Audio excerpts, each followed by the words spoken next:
베드로와 그 친구들은 직업이 고기 잡는 어부입니다. 그런데 밤새 고기 잡으려다 허탕을 쳤다고 했어요. 예수님의 직업은 목수입니다.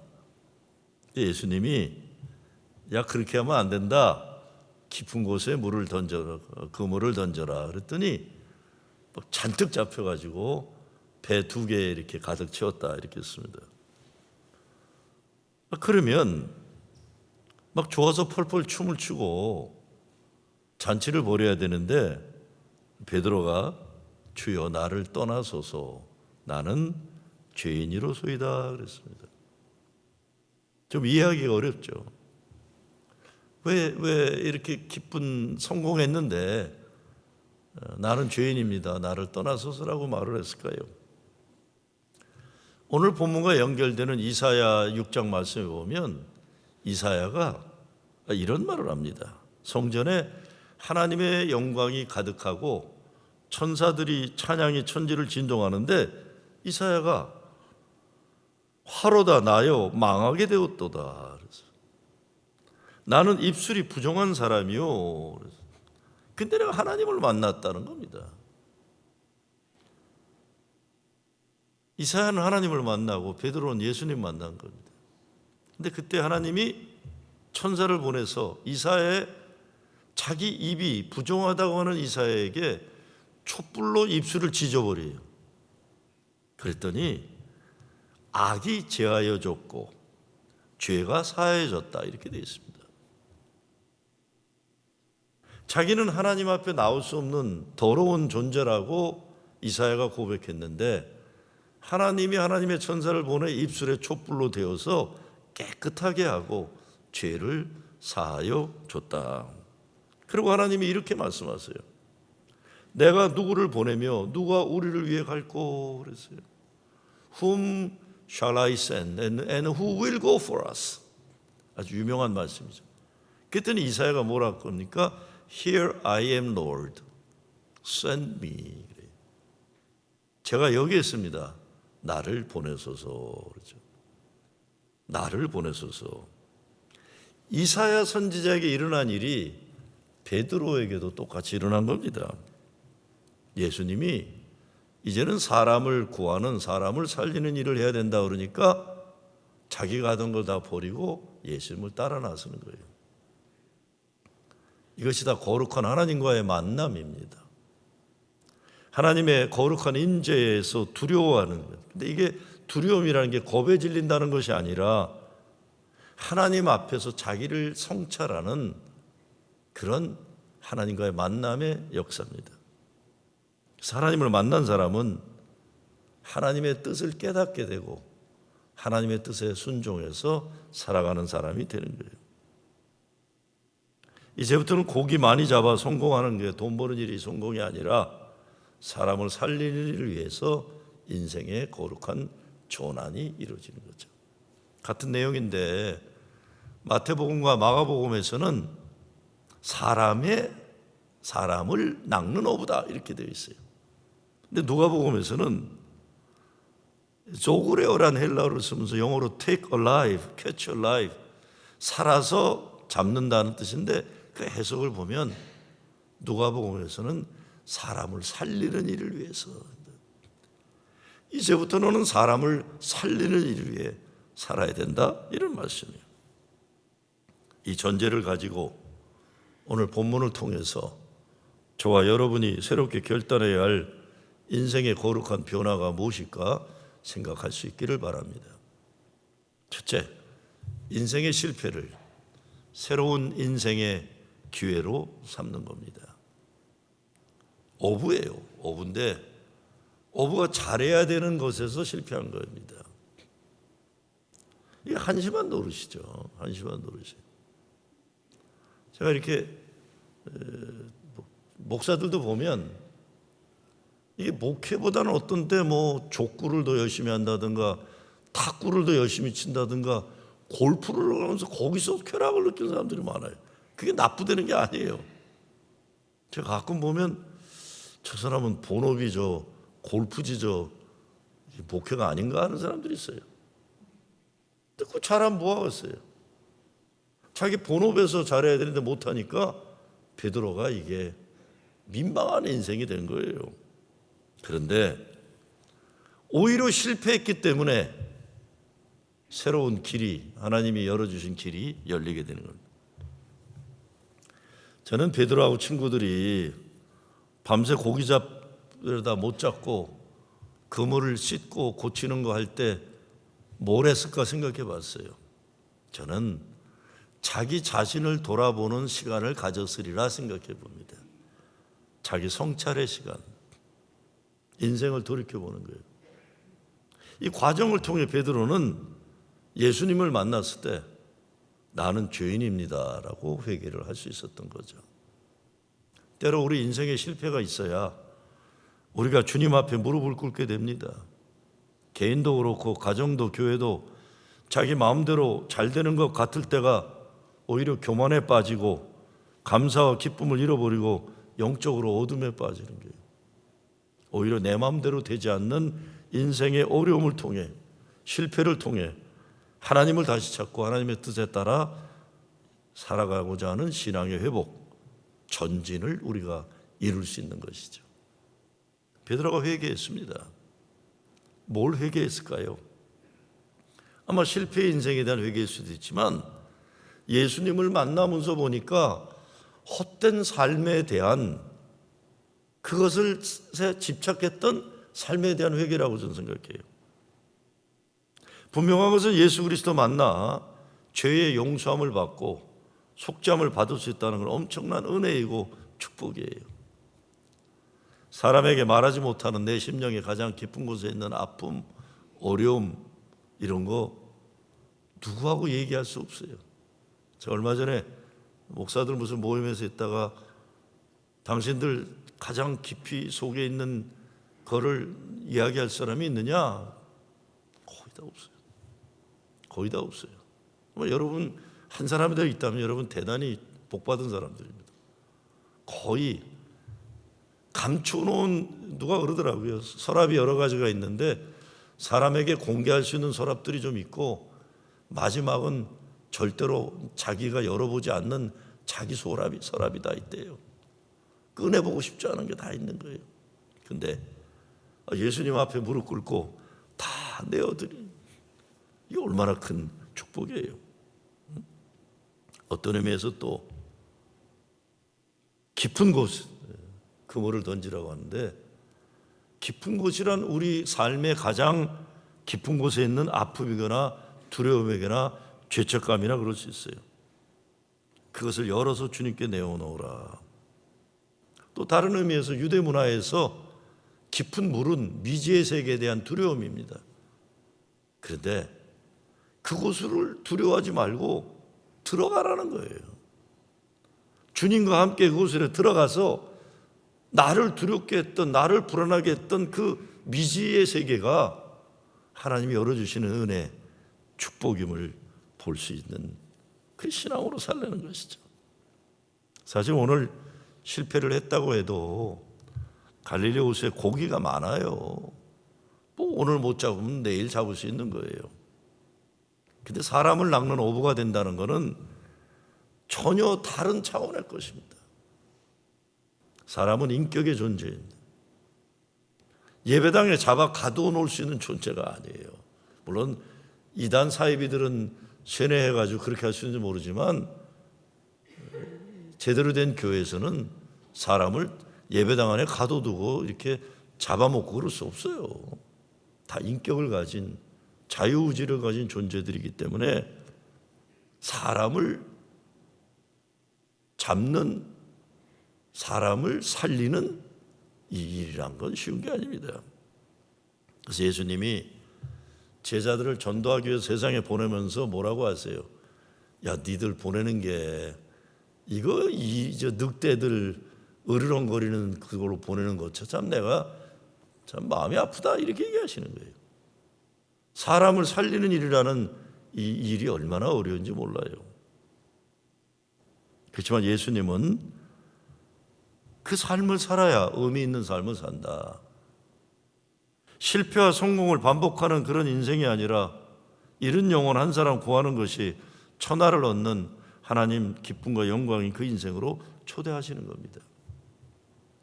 제가 가끔 회의하다가 부목사들이나 사역자들에게 할 일이 별로 없거나 농담으로 그래요. 야, 이게 딴 거 해라, 딴 거. 이거 목회 사양산업인데 딴 장사 해라. 그리고 요즘에 이제 트럼프 행정부 들어오고 영주권 받는 게 어려우니까 제가 얼마 전에도 조혜찬 목사한테 그래서는 생긴 것도 영화배우처럼 잘생겼는데 한국 가서 뭐 치킨집을 하던가 아니면 뭐죠? 달란트가 되던가 그런 거 해라. 그래서 미국에서 왜 이 고생하냐 그러는 거예요.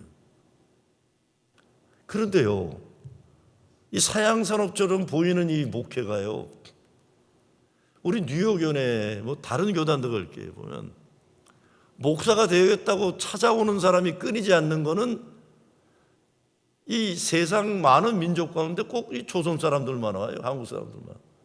뭐 참 신기해져. 이 어려운 때인데도 목사가 되겠다고 오는 사람들은 한국 사람들은 계속 목사가 되어 와요. 미국 교회 담임 목사 자리를 자꾸 우리 코리언들이 가서 담임 목회를 하는 거고, 시간이 지나면서 미국 교회 교인들도 목사 바뀔 때마다 코리언들이 오주기를 바라는 이런 세상이 되고 있어요. 어제 커네리커트에 있는 미국 교회 목회하는 목사가 전화를 했더라고요. 자기네는 이제 스노우스톰이 온다고 그래서 다 줌으로 예배 드릴 준비를 한다고. 거긴 괜찮나 그래서 프로시간 많이 올 것 같지는 않다 해서.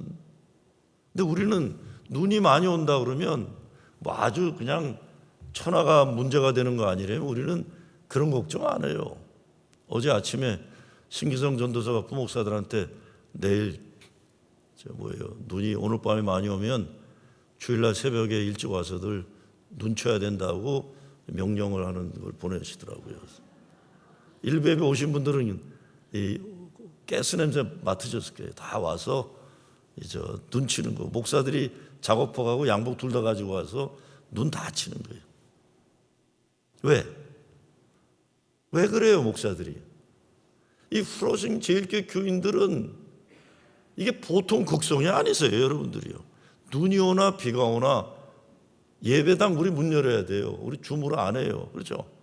아이고, 코로나 때 새벽기도 줌으로 했다가 뭐 나중에 우리 심대입 장로님 한번 뭐라 그러다 더 이상 새벽기도 오픈 안 하면 폭동이 일어납니다. 그래서 제가 새벽기도 오픈했었어요.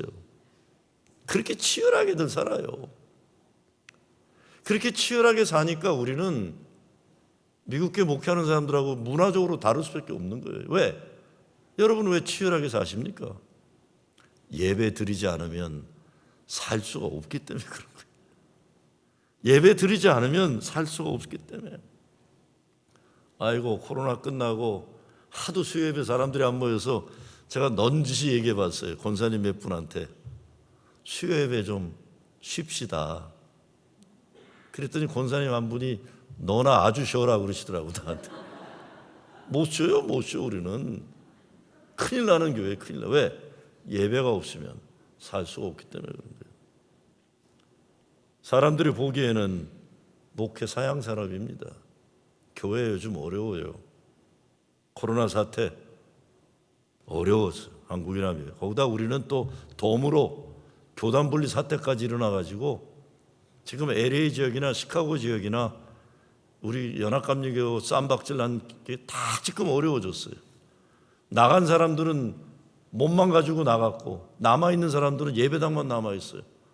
300명 교회가 290명 나가고 10명이 예배당 지켜요. 연합감리교 남은 교회들은. 나간 교회들은 거의 300명 데리고 나갔는데 예배 드릴 데가 없어서 얼마나 고생하는. 양쪽 다 난리예요.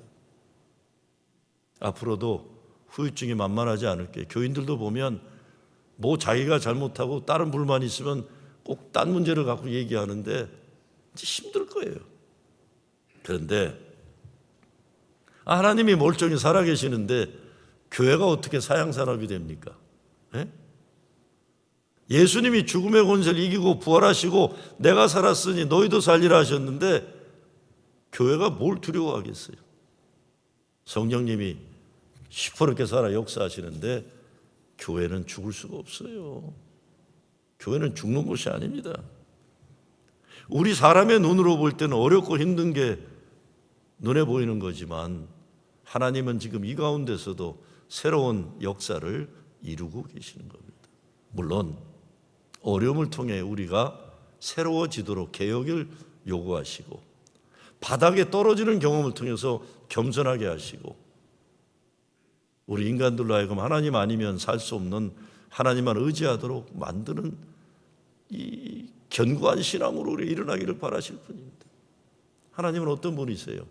없는 것을 있게 하시고 죽은 것을 살리신 하나님이신데 하나님의 은혜를 깨닫게 하기 위해서 어려움을 주시고 새로운 소명을 우리에게 주시는 것이죠. 두 번째, 물가에서 그물을 고치는 인생에서 깊은 곳으로 들어가는 도전을 할 수 있게 하는 겁니다. 인생 후반전 해프타임에 쓴 밥 뷰포드가 그런 얘기를 하죠. 다수의 사람들은 석세스, 성공을 위해 살아가고 소수의 우수한 사람들은 석세스가 아니라 서바이벌을 위해 살아가고 소수의 우수한 사람들은 석세스에 살지만 예수 믿는 사람들은 인생의 후반전에 significant, 위대한 삶을 살아야 된다. 예수 믿는 사람들이 인생의 후반전에 위대한 삶을 살아야 한다는 건 뭡니까? 나에게만 맡겨주시는 하나님이 주시는 거룩한 몫이 있다는 거예요. 그게 사역의 몫이 있을 수도 있고 십자가의 몫일 수 있고 사명의 몫일 수 있는 겁니다. 내가 알고 있는 내가 경험한 그 영역에 머무르고 살지 않고 하나님이 열어주시는 깊고 높은 위대한 사명을 가지라는 말씀입니다. 때로 하나님이 나에게 새로운 도전을 주시기도 하고 새로운 기회를 주시기도 합니다. 어떤 때는 막 망하게 하셔갖고 그럴 때가 있고 절벽에 쾅 부딪히게 하시고 낭떠러지게 떨어지게 만드신 다음에 내가 아무것도 하지 못할 때 나를 일으켜 세우시고 새롭게 하실 때가 있죠. 그런가 하면 어떤 때는 내가 하는 일에 성공을 경험하게 하시고는 이게 성공해보니까 이게 아니구나 허망함을 깨닫게 하실 때도 있어요. 내가 이것 때문에 이렇게 죽어라고 살았나? 그래서 인생에 하나님의 방향을 돌이켜 거룩한 변화를 주실 때가 있는 거죠. 사도 바울이 자기는 진짜 하나님 잘 믿는다고 생각하잖아요. 그러면 뭘 해요? 예수 믿는 사람 잡아 죽이는 일에 열심이잖아요. 그러다가 다메섹으로 가서 예수쟁이들 잡아 죽이려고 하다 땅바닥에 떨어져 완전히 인생의 바닥에 떨어지면서 부활하신 주님을 만나고 회심하게 돼요. 그때부터 사람을 잡고 죽이는 일이 아니라 사람을 살리는 일에 쓰임받는 겁니다. 내가 하나님의 일에 쓸모있는 존재라. 이걸 우리가 인정하기가 참 쉽지가 않아요. 왜? 현실이 안 그러니까요. 현실은 부정적인 메시지를 우리한테 많이 주는 겁니다. 그러니까 나 스스로가 하나님의 일에 나 같은 게 무슨 쓸모있냐라는 생각 들지만 때로는 외부적인 사회 가치관이나 사람들이 우리를 쓸모없는 인간이라고 자꾸 가스라이팅 할 때도 있는 거예요. 인정하지 않는 거죠. 요즘같이 어려운 때에 제가 요즘 보니까 여자 목사들이 얼마나 어려웠을까, 소수민족 목사들이 얼마나 어려운가 많이 생각해요. 코로나가 일어난 다음에 미국 교회 가장 문제가 되는 게 딴 게 아닙니다. 코로나가 터지면서 교회들이 어려워지는데 이 80년대 90년대 교회를 열심히 했던 나이 든 분들이 80 후반 90으로 넘어가면서 점점 현실을 잘 보질 못하고 옛날을 자꾸 그리워하는 거예요. 그래서 미국 교회의 가장 큰 이슈가 뭐냐면 지금 노인들이 1980년대 후반을 가장 그리워한대요. 왜? 1980년대 후반에는 거의 백인 남자들이 목회했을 때예요. 그리고 1980년대 후반은 한국이나 미국이나 다 교회가 잘 될 때예요. 그런데 지금 목회하는 사람들은 여자 목사들, 소수민족, 한국 목사들, 이런 사람들이 많으니까 교회가 어려워질 때마다 이 노인들은 옛날 백인 남자 목사 있을 때만 자꾸 생각하는 거예요. 이민교회도 똑같아요. 80년대 후반에 좋았던 때만 자꾸 기억하는데 지금은 그때가 아니라는 걸, 40년 이후라는 걸 생각을 못하고 자꾸 거기에 집착하고 매달려서 새롭게 변화되지를 못하니까 교회가 자꾸 더 어려워지는 거예요. 근데 사람들이 인종차별이나 성차별이나 차별 이런 거를 통해서 내가 하나님께 부름받은 소명이나 내게 그런 은사가 있다는 걸 자꾸 내가 인정하지 못하는 불행한 일에 빠질 때가 많아요. 대표적인 게 누굽니까? 다윗 아니에요. 다윗 아버지가 형들이 이제 왕을 찾으러, 그때 사무엘이죠. 사무엘이 이제 왕을 기름 부으러 찾아다니는데 왕 될 만한 인간이 누군가 찾아보고는 다윗 아버지를 만나서 자식들 다 데려오라 그러니까 만나보니까 아니잖아요. 하나님이 다른 자식이 있나 확인하라 그랬더니 하나 있다고 그러는데 그게 누구예요? 그게 다윗이에요. 너 다른 자식 있지 않냐 그랬더니 아이 한 놈이 있긴 한데 걔는 아닙니다 그래 아버지가요. 걔는 감이 아닙니다 그래요. 그때 하나님이 다윗을 사무엘에게 안수하라고 하면서 기름 부어 뭐라고 하십니까?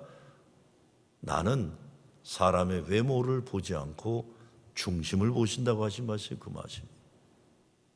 다윗 스스로도 나는 감이 아니다. 다윗의 아버지도 나는 쟤는 아니다 할 때 하나님은 다윗이라고 말씀하는 거예요.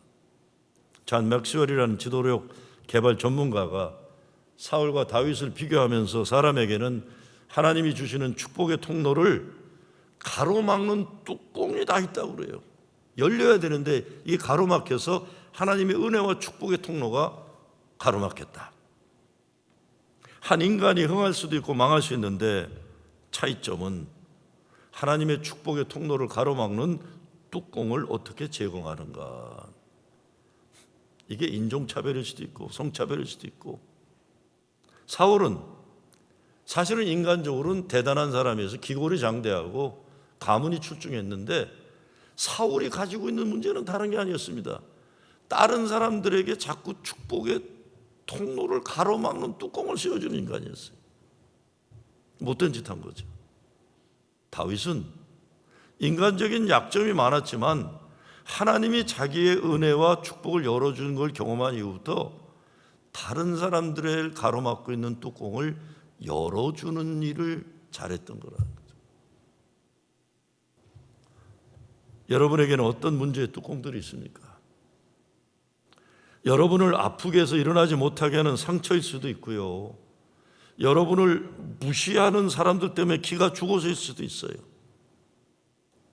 뚜껑을 열어야 돼요. 뚜껑을. 때로 나쁜 뚜껑을 계속 씌워주는 사람들이 있습니다. 가정에서도 교회에서도 이런 인간들이 있어요. 입만 열면 다른 사람의 뚜껑을 자꾸 가로막는, 열어주질 않고 사람의 길을 꺾고 길을 가로막고 못된 짓 하는 사람들로 인해 가능성을 가지고 있는 사람들이 자기 실력 발휘를 못하고 무너진 인생을 사는 겁니다. 예수님 당시 바리새인들은 나쁜 뚜껑을 계속 씌워주는 인간들이었다면 예수님은 계속 그 무거운 정죄와 저주의 뚜껑을 벗겨주신 분이세요. 수고하고 무거운 짐진 자들아 다 내게로 와라. 내가 너를 쉬게 하리라. 우리 가정에도 교회에도 누군가 뚜껑을 열어주면 놀라운 인생 변화를 체험할 수 있는 사람들이 있는 겁니다. 그런데 개인만이 아니죠. 일반 세상도 교회도 막혀있는 생각과 문화가 있어요. 그래서 사람을 살리고 뚜껑을 열어주어서 자기 역량을 마음껏 발휘하며 살도록 돕는 것을 방해하는 것입니다. 예수님은 사람을 정죄하고 저주하는 율법의 뚜껑을 없애버리셨어요. 무덤 속에 있던 나사로가 나올 수 있도록 앞에 있는 큰 돌을 제거시켜 주셨어요. 그래서 나사로가 세상 밖으로 나올 수 있는 거죠. 생명의 세상으로, 은혜의 세상으로. 작년에 나온 영화가 하나 있는데 영어로 콘클레이브라고 그러는데 라틴어로 콘클라베라는 영화가 있어요.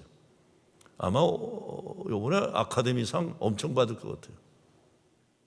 이 콘클라베라는 거는 교황이 세상을 떠나면 투표권이 있는 추기경들이 전 세계에서 몰려와요. 한 50몇 명이. 그리고 비밀로 이제 교황을 선출하는 겁니다. 근데 이 콘클라베를 보면은 뭐 세상과 똑같은 거예요. 진보와 보수가 갈라져 가지고 하여간 뭐 서로 모함하고 서로 협잡하고, 주로 이제 보수는 이태리 중심의 옛날 그 보수 그룹이고, 진보는 미국과 유럽 중심의 진보 그룹이에요. 이제 이슈는 주로 여성에 대한 권익의 문제 뭐 이런 거에다, 이런 것들이고, 똑같아요. 정치나 보수 정책과 진보 정책. 근데 보수나 진보나 차이점이 없이 못된 짓을 하는 거예요. 이렇게 교황 선출을 놓고 막 뭐 아프리카 출신 추기경을 뭐 투표가 많이 나오니까 모함해서 내쫓기도 하고, 여기 인종차별이 있고 뭐 다 있는 거예요. 그런데 이 추기경 회의 의장이 되는 사람이 그 상황을 보면서 교황이 돼야 될 사람은 어떤 사람이 돼야 되느냐 하면서 이렇게 설교를 하는 장면이라, 혹시 보시게 되면 그 장면 보시면 와, 대단하다는 걸 느낄 거예요. 그 사람은 진보인데요. 진보이면서 이렇게 얘기합니다. 오늘 우리가 가장 경계해야 할 것은 확신입니다. 그래요. 진보나 보수나 자기들이 절대적으로 맞다는 이 확신이 오늘날 교회가 가장 경계해야 되는 잘못된 것입니다. 새로운 교황은 자기가 믿는 것이 절대적으로 확신이라는 사람이 되면 안 됩니다. 새로운 교황이 되어야 될 사람은 예수님이 십자가에 돌아가시면서 나의 하나님 어찌하여 나를 버리시나이까, 신앙의 회의와 고뇌가 있었던 아픔이 있는 사람이 교황이 되어야 됩니다. 그리고 새로운 교황은 자기는 의롭다고 생각하는 사람이 되어서는 안 됩니다. 죄가 많아서 하나님의 은혜가 없으면 살 수 없어서 주님 앞에 무릎 꿇고 울부짖는 죄 많은 사람만이 교황이 되어야 합니다. 이렇게 얘기를 해요. 그러면서 그런 사람만이 하나님이 거룩한 신비로움 앞에 무릎 꿇을 수 있는 존재입니다. 확신을 가진 사람은 하나님이 영역인 이 거룩함, 신비로움을 인정 안 하는 사람들이에요. 다 자기 생각과 자기 뜻에 따라 자기가 신적인 존재가 되는, 그런 사람은 교황되면 안 된다. 자, 여러분, 가톨릭계 초대 교황이 누굽니까? 베드로예요. 베드로가 오늘 예수님 만나갖고 나는 더러운 놈입니다, 죄인입니다, 나를 떠나소서, 이 회개를 합니다. 그런 사람만이 교황이 되어야 된다는 겁니다. 이 시대의 가장 큰 죄는 확신이란 말이 정신이 번쩍 들더라고요. 세 번째, 의미 있는 인생으로의 결단입니다. 어느 신학자가 이사야를 부른 것은 부른 하나님이나 베드로를 부르신 예수님이나 위험 부담을 가지고 있었다 얘기해요. 다른 거 아닙니다. 이사야를 보고 누가 갈래나 했는데 이사야가 난 안 갑니다 그랬으면 하나님 얼마나 민망했겠느냐. 예수님이 베드로에게 나를 따르라 그랬는데 베드로가 싫어요, 고기 더 잡겠으면 했으면 얼마나 민망했겠냐, 그 얘기. 그러니까 구약이나 신약이나 증거하는 거는 하나님이 부르시고 약속하실 때 믿고 따르는 사람들이 있었다는 겁니다. 순종이에요. 순종. 예수님이 우리에게 너는 천하 하나님 가장 사랑받는 귀한 존재라고 하면 그 말씀을 듣고 믿는 거예요. 예수님이 내가 너를 구원하리라, 내가 너와 함께하리라, 내가 너를 사랑한다면 믿는 거예요. 나를 믿으면 죽지 않고 영원히 산다, 믿는 거예요. 내가 내 죄를 용서했다 그러면 믿는 겁니다. 성령 받아라 그러면 땡큐 하고 받아 성령의 능력으로 사람 살리는 일에 쓰임받는 겁니다. 이게 순종이에요. 무의미한 무거운 짐진 인생에서 주님이 나를 부르시는 거룩한 인생으로서의 결단입니다. 과거의 무거운 죄와 짐 다 버리고 새로운 인생의 목표를 가지는 거예요.